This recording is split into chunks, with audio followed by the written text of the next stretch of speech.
Bir musulmonga xursandchilik yetdi, masalan, ishga kirdi, o'qishga kirdi, mashina oldi, yo zo'r do'kon ochdi, yo nimadir yutuqlar endi har xil bo'ladi-yu. Xo'p, o'sha yutuqqa o'zingiz mana vijdoningiz oldida o'zingiz bilan o'zingiz gaplashing, o'zingiz bilan o'zingiz gaplashsangiz uyatmaysiz-ku. Buni tarbiyatun nafs deydi buni. Mana o'zini o'zi tarbiya qilish. O'zingiz bir o'rtog'ingizmi, sinfdoshingizmi, jiyaningizmi farqi yo'q, qo'llabda inson. Bitta yutuqqa erishdi. Shuni yuragingizda, qalbingizda havas qilyapsizmi, hasad qilyapsizmi? degan savolni o'zingizga bering. Agar hasad qilayotgan bo'lsangiz, bu jiddiy masala. Chunki qalbida hasadi bor. Hasad o'zbekchasiga kuykanaylik degan. Qalbida hasadi bor odamni Alloh yomon ko'radi. Endi siz o'zingizni davolashingiz kerak. Mana buyragingiz og'risa davolayapsiz o'zingiz. Doktorga boryapsiz, analiz topshiryapsiz, o'ziga tushyapsiz va hokazo. Endi nimaga qalbdagi kasallik davolaman? Misol siz bilmaysiz, meni qalbimda hasad bormi? Men siz bilmayman. Lekin o'zingiz bilasiz. Men hozir juda yaxshi bilaman, men hasadim bormi yo'q. Men juda yaxshi bilaman. Bor yo'qligiga qarab o'zim eshitib turaman. Inson o'zini nima ekanligini, mana maykingiz qanaqaligini bilasiz o'zingiz. Kirimi, yittig'imi? Shuni singari agar qalbimizda birov yutuqqa erishganda kuyish bo'layotgan bo'lsa, buni licheniya qilib Xudodan yalinib so'rab va o'sha kuyayotgan odamingizga prinsipga borib nafsni endi qiynash kerak-ku. Uraversangiz oxirali bitta odam bo'ldi, xo'p bo'ladi.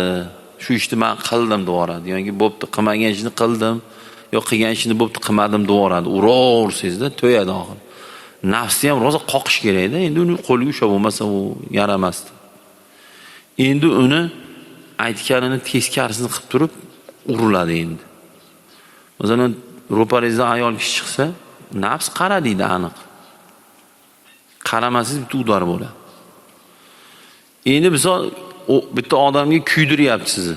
Mashina oldi yo telefon oldi yo prinsipga borib uni tabriklang. Atoyin borib tabriklab, pulingiz bo'lsa o'sha do'konigami, mashinasiga asvijitilmi yo nima, atoyin uni teskarisini qiling. Shuna bo'lib keyin insonda hasadi, kuykanaylik degan sifat keyin yo'qoladi. Keyin yana Xudo yomon ko'radigan bu qalbda bo'ladigan yomon kasallik o'zingizni boshqadan katta olish. Bu juda yomon narsa bu. Endi nisbatan bo'laveradi. Masalan, hozir so'palarda o'tirgan bo'lsangiz, shu atrofda shu mahallani boy bo'lishingiz mumkin. Aytgachisingiz to'g'ri. Urug'ingiz tushib qolishi mumkin. Lekin shu yerda 3-4 so'm puli bor odam bo'lsangiz, pul sababli odam odatda o'zini katta oladi. Kuchi sababli, mansabi sababli va hurmat sababli. Hurmat oshgan sari hali yulduz yoqib oladi ba'zi birlar. Hali yulduzli kasali deydi-yu. Hamma o'zi biladi-yu gapni qisqasi. Agar shunaqa o'zingizni nimadir sababli kimlardandir endi zo'rdan-ku katta ololmaysiz, aniq unga-ku poypatay bo'lib paxtani zo'ri qo'yiladi-yu, zo'r ko'rilganda-yu. O'zimizdan past odamlardan odatda o'zimiz katta olib qo'yamiz. O'shanda agar o'shanaqa odam bo'lsak, buni ham licheniya qilish kerak. Licheniya qilmasa juda yomon bu. Xudo qalbida kibri bor, qalbida hasadi bor odam jannatga kirgizmaydi. Endi nima qilish kerak? Sindirish kerak. Shu nafsingizni uyatadigan ishlar bor. Nafs uyatadi. Masalan, oddiy joyda o'tirish, oddiy odamlar bilan o'tirish. Bir joyga kirayotganimizda bolalarni, o'rtoqlarni odamlar tuflisini to'g'rilab qo'yish, yo choy quyib o'tirish. Yo pastda o'tirib, choy quyib, eng oxirgi kuzurni ro'paraga chiqarib qo'yish. Sinf kuzurlari bo'ladi, birinchi kuzur, ikkinchi kuzur, 3 bo'ladi, endi kuzur hisoblanmaydi. Ana shunaqa teskarisini qilish kerak. Teskarisi. Masalan, bir restoranda o'tiribsizmi? Restoranda yegan idishini tozalab qo'yish bu uyat o'zicha endi. Hozir shuna bolalar bor, o'zi uyida vilka yo'q. Restoranga kirsa, ovqatlar chala qolgan, ular boshqacha narsa bo'lib oladi o'zicha. Musulmon inson libo joyda, uyida ham, libo joyda payg'ambarning odobi bor ovqatlanishda. Bo'ldi, shunga amal qilish kerak. Bugun o'zi uyida choy damlagan idishning tagidan suv oqayotadi, bitta joyga oshxonaga kirsa, ofitsiallar kamsitadi. Bu yomon narsa bu. Unaqa qilmaslik kerak. Men ko'p guvoh bo'lib qolaman-da, ofitsiantni jirkib yuborishadi. Bir kun o'tiribmiz bitta restoranda. Vilka olib kelmay qolibdi. Chaqirib turib, "Va, siz shuna ovqatni qo'ldaysizmi?" deyapti. O'zi uyda vallohu alam, avvalo xudo vilka yo'q o'sha bolaning uyida. Qoshig'i ham zang bosayotgan bo'lsa kerak uyda. O'zi fasat aytib turibdi-da. Odam buna bo'lmasligi kerak. Nima ofitsiant? To'g'ri, ofitsiant halol ish. Tirikchilikda aybi yo'q deb shuni aytadi. Bu gap yo'q. Bugun ofitsiantdir. Ertaga kimdir bo'lish mumkin-da u. Bu aniq, bu charpalayda, bu shuni aylantirib qo'yadi. O'shanga ishingizni xudo tushirib qo'yadi. Shuni kirsangiz, kinolarda deb ko'zini katta ochib qo'yadi-yu. Qachondir kamsitgan bolasi qarasa o'sha bitta tashkilot rahbari. Hijolat bo'lib qoladi. Endi u uchun emas, o'zi Alloh uchun, libboy masalan, mardikorlarni mensimaydiganlar bor, ustalarni mensimaydigan bor. Ustalarga qozonda alohida ovqat, o'ziga alohida ovqat. Bu yaxshi emasmi? Naborot o'g'il qizlarga, xotinga tarbiya bo'ladi. Nima ovqat qilasan, o'zing ham shundan yeysan, ustiga ham shundan yedirasan. Tamom. O'zing iliq suv ichmayapsanmi? Yo'q. Ustalarga grant suvni ichmayapsanmi o'zing ham? Shaffofdan ichyapsanmi yo palondan olib kelib berasan shunda. Shundaylar bor-da. Qanaqadir masalan, uyga kelgan gaz, svet, suv, yo'g'an toza hudud kelsa jirkiydi. Yigitni guli. Ha, seni yoqib qo'ygan svetingni o'zing to'lashingni o'rniga bu kelib so'rayapsan. Hozirgi zo'r bo'pti. O'chib qolaman. Kecha bizga ham o'chib qolibdi uyda. Bilsam u pulni to'lam 54 ming qarz olib qo'ygan ekanman. Roza xursand bo'ldim. Zo'rda qarz bilan o'lib ketmaysiz. Ha, bu oldin qanaqa edi? 1 million, 3 million, endi kelgan yoqadi, shu 500 ming bersam tinchsa bo'ladimi desa, ashuna bo'lib qarzdorliklar ko'payib ketib qolgan. Hozir zo'r bo'pti. Suvda ham shunaqa qilish kerak. Bir texnika bo'lsa, puli tugasa telefonga o'chadi-yu. Gazni ham, suvni ham, svetni ham shunaqa qilib qo'yish kerak. Chunki o'zi musulmonlarga ishonch qolmadi o'zi. Suvni pulini, gazni pulini, svetni pulini to'lamay o'shanda tahorat qilib namoz o'qiydi. Ha, u namoz bo'ladimi? O'g'irlik-ku, harom-ku. Bu yag'osiz. Endi mayli baqa o'tib ketmaydi, ya'ni kamsitish ma'noda. Xullas, bir-birimizsiz men sizga o'zimizni katta olmaylik. Yosh, kasb, nima rol o'ynamaslik kerak-da. Bugun siz kimdir bo'lib turgan bo'lsa, biz kimdir bo'lishimiz mumkin. Yo u bo'lishi mumkin. Yo bugun kimdir bo'lib turgan bo'lsa, ertaga Xudo bergan o'sha obro'sini, mansabini olib qo'yishi mumkin. Buni bilmaymiz biz uni. Chunki o'zingni er bilsang, birovni sher bil deydi. Shuning dinda go'zalliklardan bittasi bir-birimizga bo'lgan ehtirom, hurmat, bir-birimizga chiroyli munosabatda bo'lishimiz, kuzatishda ham, kutib olishda ham, odam ajratmaslik va bir-birimizni haqlarimizni yemaslik va bir-birimizni yo'q joyligini, mana siz yo'q joyda biz sizni yomonlamaylik. Men yo'q joyda sizlar meni yomonlamanglar. Islomning go'zalligi shu yerda. 14 kishi o'tiribsin, 15-odam haqida gapirmaysan deyish kerak. Tamom. Tilingni tiy, gapirma. Gaping bo'lsa bor, tur yo telefon qil o'ziga gapir. Bizga kerak emas seni informatsiyang. Birov haqida informatsiya menga gapir. Og'ziga urish kerak. Qo'l bilan emas. Og'zimdan chiqdi, yoqamga yopishtir deydi, o'ch deyish kerak. Gaping bo'lsa bor o'ziga gapir deyish kerak. Nimaga? Oxiratga ham minus, hayotingizga ham minus. Hozir bitta joyda o'tirdik, 6 kishi, sizni bitta odam rosa g'ajidi. 5ovimiz lo'q bo'lib eshitib o'tirdik o'sha joyda. Nima bo'ladi? 5ovimizga sizni dilingiz og'riydi, hurmatingiz tushadi. Endi mana meni gapingizni eshitib o'tiribdimi deydi, bu tamom. Men ham kanishdi shunda. Biror joyda gapiribdi, shu yerda meni ukaxoningiz, akaxoningiz o'tiribdi. Eshitib desa, o'zim uchun bilaman, ularga ham yoqqan eshitgan. Yoqmasa eshitmaydi-ku. Odatda insonda iymoni baquvvat bo'lsa, qalbi toza bo'lsa, mana qalb tozaliklaridan bittasi, qalbi toza inson yomon ishga hech qachon unamaydi, siqilib qoladi. Chunki bomdodni qazo qilib qo'ysa, bo'ladi, 5 yil, 10 yillar bir bab bo'lib qoladi endi qazo bandalik. turib siqiladi. Nimaga payg'ambarimiz gaplari borda, yaxshi ish qilsang xursand bo'lsang, yomon ish qilsang xafa bo'lsang, bil sen haqiqiy mo'min bo'lsan deganlar. Yaxshi ishga xursand bo'lish kerak.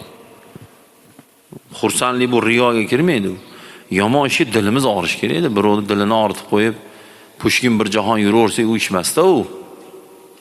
Islomning go'zalligi shu joyda. O'sha ibodat, 5 mahal namoz, u biz erkaklar jumaga borish, u hayit namoz, Ramazon oyida roza tutish va undan tashqari ana endi hayotimizda bo'ladigan munosabatlar, mana qo'ni-qo'shnichilik juda ehtiyot bo'lish kerak. Mahallalarni hech qachon mana endi katta bo'lib uy-joy quradigan yo eski uylarni buzib, o'rniga yangi quradigan urvinga chiqyapmiz, hammamiz xudo xolasa. O'zlaring uchun bilib olinglar, hokimiyatga kirib uyni sotigini kadastrdan ko'tartiringlar, erinmay. 14 sotik desa 14 sotikka nuqta-nuqtasiga qoqing qoziqni. Himmat qilsangiz tashing ko'chaga. Ko'chadan qo'shmang, nabarot qo'shing ko'chaga.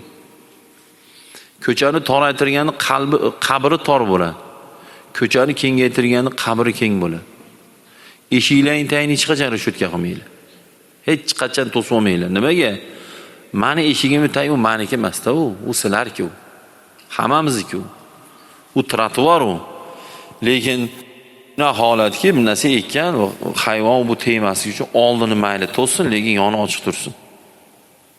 Lekin o'sha ekkanda ham bu zulm degan narsa bor. U nima desa, odamlarni o'tish, yurish, turishiga toraytirsa, o'shani ham ekmaylar.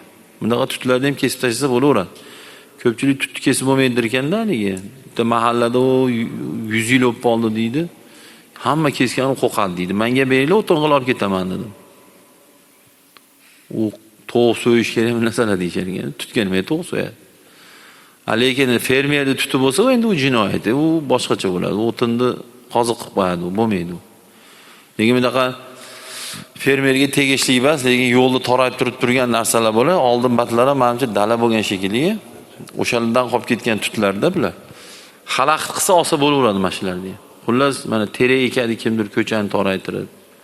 Umma xullas yaxshi, islom shu. Islom ko'chani haqqini yemaslik. Hech qachon, har qanday holatda ham. O'sha 20 sm bilan uyimiz tekis bo'lsa ham qo'shmaylik. Aqdan 20 sm tashab qo'yaylik ko'chaga. Nimaga? Mana hozir dadabimizdan qolib ketdi. Mana misol meni dadam uylari qolib ketdi biz uchun mana. Bizga ham qolib ketadi. Agar dadam qo'shib olgan bo'lsa, endi aniqladi-yu, uni qo'shib olinmagan ekan. Qo'shib olingan bo'lganda buzdirardim men u. Gunohi ketardi dadam rahmatlikka. Xudo rahmatiga olgan bo'lsa. O'sha ota-onani o'ylab ham yaxshi yashashimiz kerak. Mana hozir siz bilan men yomonlik qilsak, ota-onaga boradi gunohidan. Yaxshilik qilsak, ota-onaga boradi savobidan. Faqat ota-onani so'kinganda, onamizdan, otamizdan so'kinganda ota-onaning tarafini olmasdan, mana mashina paytda chekmang, ota-onangizga gunohi bormang. Ibodatni vaqtida qiling, to'g'ri yuring, birovning haqqini yemang. Yoshlar ayniqsa internetda qimor, nasiya savdolar sindirib yordi yoshlar. Ishoning, yomon qilib. Shuning uchun nima deydi? Ko'rpangga qarab oyoq uzat degan. Ko'rpa 20 sm mi? 15 sm oyog'ingizni cho'zing bo'ladi. Nima kerak? Quruq karandalikdi, quruq olibtachilikdi. O'zi bir oyda o'zi 7 million zo'rg'a pul topadi. 3000 dollar nasiyali narsani oladi. Nima bo'ldi? O bo'shnaga qilib mashina mindingiz. Nima to'lq, nima olib beradi sizga shu? O mana xo'p, siz telefon deydi. Xo'p, orqada olmasi bor palon bugun. Xo'p, oldingiz. Nima bo'ladi? Nima o'zgaradi? Telefoningiz o'sha 12:00 yo telefoningiz hozirgi chiqqan yangi 16. Xo'p, siz men deyman, o'sha so'ltamadman deydi. Nima o'zgaradi? Taka bo'lsin, sut bersin. Hozir shunaqa yoshlarning ichida afsonaviy boyman deb turib botib ketdi, ishoning, va shib rasosishib ketdi. Ota-onasi boshini ko'tara olmay qolyapti. 10 ming, 50 ming, 100 ming oddiy qol. Ha desa, ana 100 mingga tushib ketdi deydi. 100 ming so'mmi desiz, yo'q deydi, dollar deydi. Ha tushimizda ham 12 ming, 13 mingdan oshig'ini ko'rmayapmiz hozir tushda ham. 2 pachka ham kirmayapti tushga hozir. Deganim bolalar, yolg'on hayotga aldanib qolmanglar. Yengil hayotga aldanib qolmanglar. Hali osonlik bilan erishgan narsangizda baribir barakot bo'lmaydi. Mehnat qiling, o'qing, harakat qiling, o'zingiz toping. Birovni boyligiga olib tashlik qilmang. Mana kecha bitta bolani aytayapti. 1 milliard nasiyali narsani yo'qotib yuborgan. 1 milliard so'm. Guruh bo'lganda bori yana 90 mingga boradi. 90 ming atrofidagi narsa. Yo'q, nasiyaga berishavergan. Unikini bunikini berib oxir do'ppi qolmay qolgan. Kelib hamma haqdorlar bitta do'konni ko'tarsa, hech qanday ishtima yo'q, 100 ming 1 milliard bo'yinda turibdi hozir o'sha bola. Dadasiga borsa, xollaganlaring qilinglar. Meni buni o'g'lim yo'q debdi. Xollasang o'ldirib yubor, xollasang qamatib yubor debdi. Kim o'ldiradi endi pul uchun? Qamatsangiz tamom endi, u yo'q u. Sen qamatgansan, deb pul yo'q deydi. Shuning uchun bolalar yengil hayotga o'rganmaylar. Ichmanglar, chekmanglar, nikohingizda bo'lmagan ayollar bilan muloqot qilmanglar, qimor o'ynamanglar. Yaxshi bo'ladi shunda, Xudo xolasa. Duo qilaylik.